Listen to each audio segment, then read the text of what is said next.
Hello students. Today I am going to tell you about G.L. Fuentes, who has written a very exciting story, A Letter to God. His full name was Gregorio Lopez Fuentes. He was born on 17th November 1895 in the Canary Island.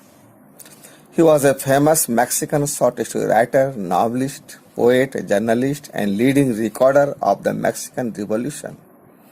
Fuentes started writing around 1910 at the age of 15 when the Mexican Revolution began. Mexico is a country in North America. In 1935, G.L. Fuentes was awarded the National Prize of Arts and Science. He died on 10th December 1966 in Mexican City.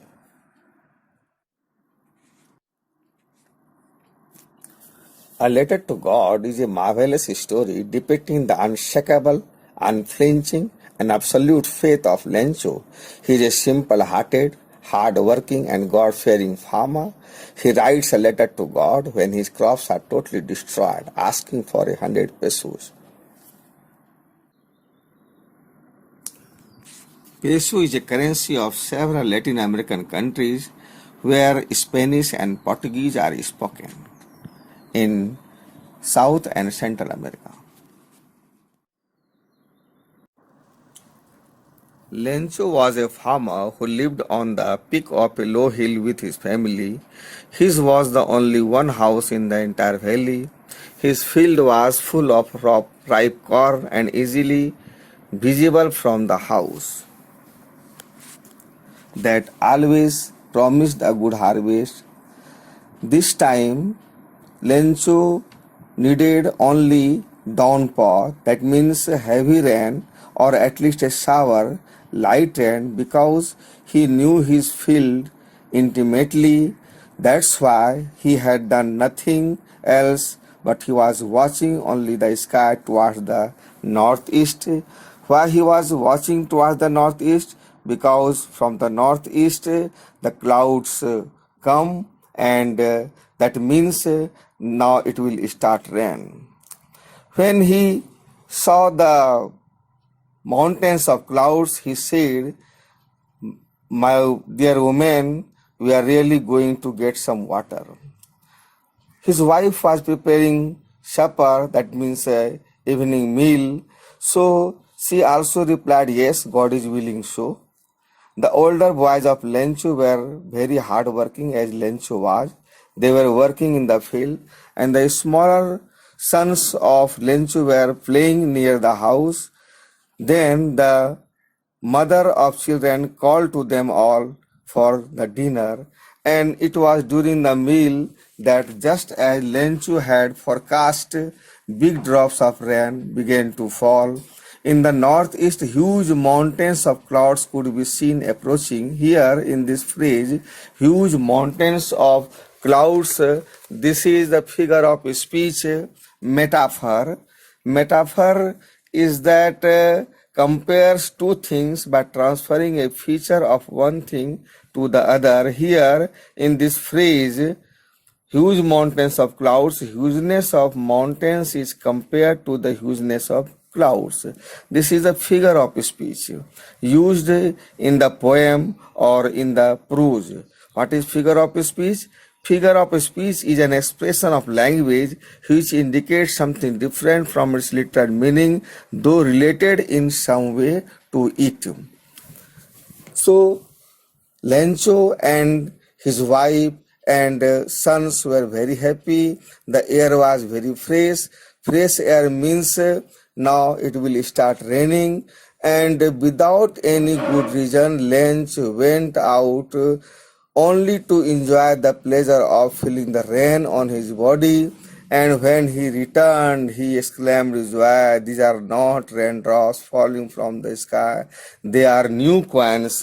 Why? He said the new coins, because they will help to produce good harvest, and the big drops are 10 cent pieces. Big drops of rains are compared to 10-cent pieces, and the small drops were compared to the 5-cent pieces according to the size. Here we also find metaphor, because big drops of rain is compared to 10-cent pieces, and little drops of rain is compared to 5-cent pieces. So Lencho this time was very happy, and with a satisfied expression he regarded the field of ripe corn with its flowers, and his field was covered in a layer of rain. But suddenly, what happened? A strong wind began to blow, and along with the rain, very large hailstones began to fall. And he did not expect so.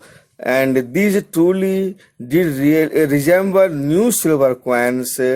The silver coins means here the brightness of coin is compared to the brightness of raindrops. Here we also find metaphor. So what do you mean by metaphor? Comparison of two things by transferring the feature of one thing to the other. The boys are also very excited, and like their father, they also exposed themselves to the rain to collect the frozen pearls, because this is the nature of children. When they find the frozen pearls, they run to collect them. But Lencho was very unhappy, and he was disturbed at his heart. So he shared his sadness with his wife and said, "It is really getting bad now. I hope that this hailstone should pass very quickly." But the hailstones did not pass quickly. For an hour the hail rained on the house, the garden, the hillside, the cornfield, on the whole valley, and this time the field was covered with the frozen pearls, as if covered with salt. And we very well know that the salt is the symbol of destruction, and due to the hailstones, not a single leaf remained on the trees. The corn was totally destroyed. The flowers were dropped from the plants, and if the flowers are dropped from the plants, there is no sign of harvest. That is why Lencho's soul was filled with sadness. When the storm had passed, he stood in the middle of the field, disheartened. Then he said to his sons, "A plague of locusts are insects which fly in the big swarms and destroy crops." But Lencho says that a plague of a group of locusts, a disease of locusts, would have left more than this, but the hail has left nothing. This year they all will have no corn, and that was a sorrowful one. And all their work was resulted in nothing. And as we know that his house was only one in the entire valley, there was no one who can help us. That's why he decided to write a letter to God.